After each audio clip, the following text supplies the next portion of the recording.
people think, and we have to use things like the committees of safety to institute that change immediately. We're working on a political lobby. That is one of the functions of this political lobby is to promote committees of safety.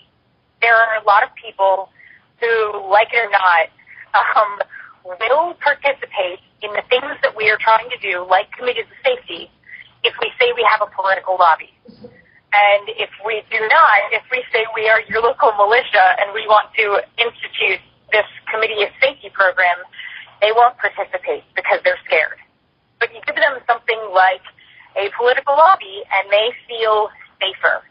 It's a gateway into the arena of committees of safety for people who naturally wouldn't already be of that state of mind. And that's the biggest thing that we're working on right now, is getting lots of different patriot groups to get behind the lobby, and using the lobby to push committees of safety groups in every community across the country.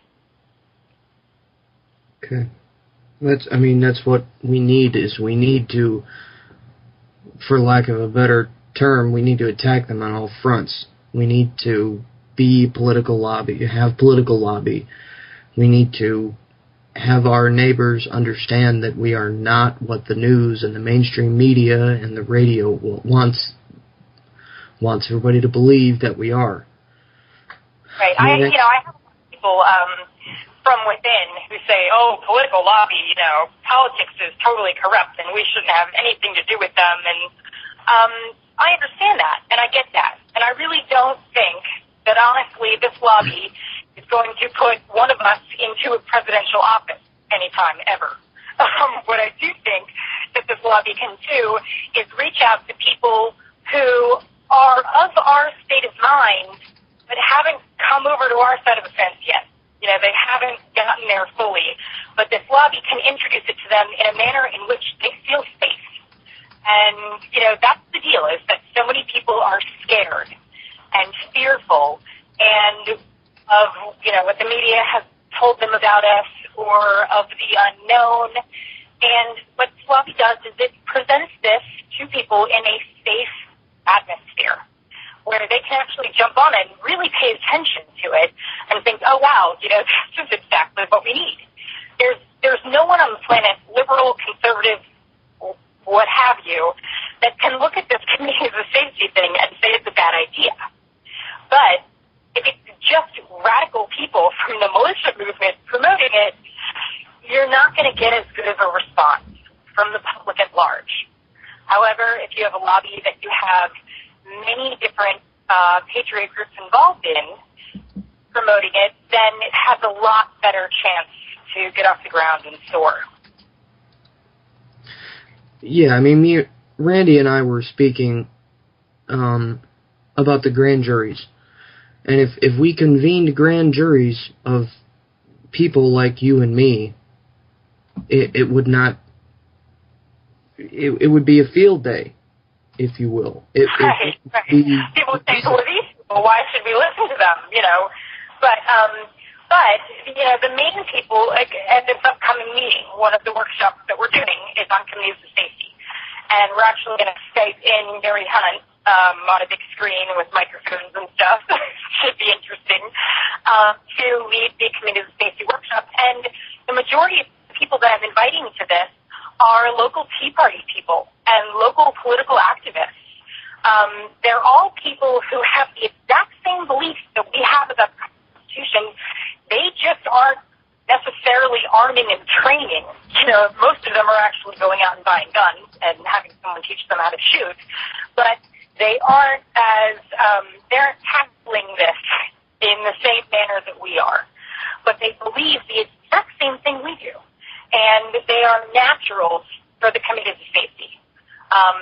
People who are politically active but don't believe that our politics are going in the right way and who want to be more involved in their communities. These are like mothers and fathers and grandparents who want to be involved and want to make a difference. They're not going to go out and run around in the swamps with me and low crawl through the mud, but they will push the committees of safety thing in our communities. And so I think that the dynamics of the people who will work well for the committees of safety are very different from the dynamics of the people that you might find in your average militia.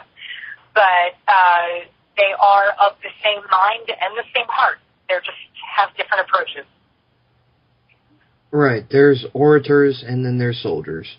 And there is an equal need for both of them. Yes. You know. And I actually, when I talked to this woman today that I talked to today, who's the leader of a local Patriot group, they're called 13 Patriots. And I said, this meeting is coming up, and basically the workshop is going to be 2 o'clock on Saturday. Here's the address. And she said, okay, 2 o'clock. So that means it's a day thing, right? And I said, yeah. And she said, so am I going to have to camp for this? No, you don't have to camp. And normally I'm one of those people that makes fun of those people. Absolutely.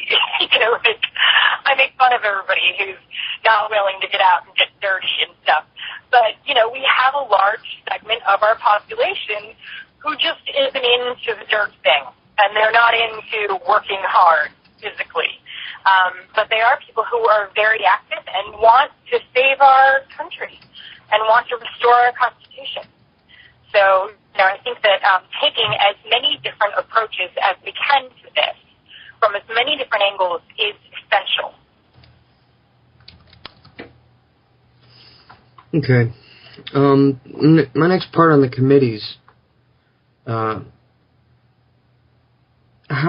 Randy, you can chime in on this if you want to also. How could we present these committees in a way that proves legitimacy so that people up in City Hall or in the county buildings or even at the federal level won't look down and say, oh, well, okay, whatever. How can we prove that what we have is lawful and legitimate? Randy's definitely going to have a better answer for this than I am, but I have an approach. So I have been talking with Jerry Hunt a lot about this, and he sent me his basic introduction. And that's going to be the next article. I'm going to take pieces of that and put it into my style of writing, make it a little bit lighter and flowerier, and I'm going to put it out in human events. Normally after a week, I get about 20 to 30,000 readers at least. Some of my articles have been up to 100,000. So I'm going to start with that, and I'm going to see what the response to is in that. Human Events is an online publication, but it does have a physical presence in D.C. And my editor is somebody who used to work extensively for the NRA. And he has been wonderful in guiding me as to the reception and the formatting of the things that I write. So part of what I'm going to do is put that out and put out a basic introduction to it and see what response we get to it. And I think that from the response based upon that, it'll show us a lot of different things that we need to address. It'll show us people's concerns. It'll show us the things that people buy into about it a lot. And it will do it in an area very central to D.C. And I think that will be very useful as well. Also, you get the people in the communities on this. This is basically community action and community guidance. And that's where it needs to start. So the federal thing, I am trying to look at that, and I am trying to see what the reception for that is going to be. But we're not so worried about what the feds are going to say about committees of safety as we are about getting the chick next door to get in, to join the committees of safety, at least on my end. So, Randy, what do you have to say about that? No, when we look at what the concept of the committees of safety are, it's basically establishing a parallel government to replace a decaying government or an unconstitutional government, an unlawful government, and replacing it until lawful government can be reestablished. So we're never going to be able to sell that to City Hall. We're never going to be able to sell that to governors and mayors and state legislators and senators and congressmen because it's their jobs. It's the bureaucrats' jobs. We're never going to be able to sell it to them. And Schaefer Cox made a great point in something he was saying.